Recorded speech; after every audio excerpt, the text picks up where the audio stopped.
I'm going to show you how to fix the issue where Windows PowerShell will not open or stops working. There are a couple of different methods, but both of them are fairly straightforward.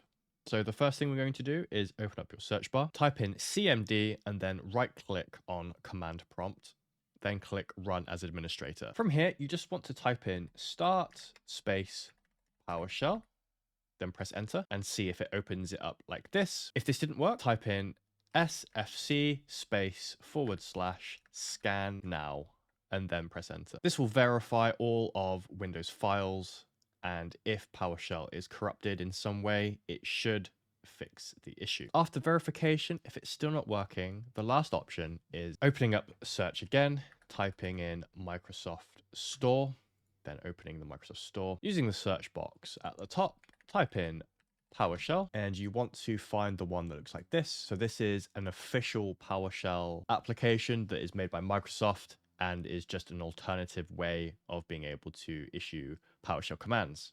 And then just press the get button. If this video helped you, please consider giving it a like.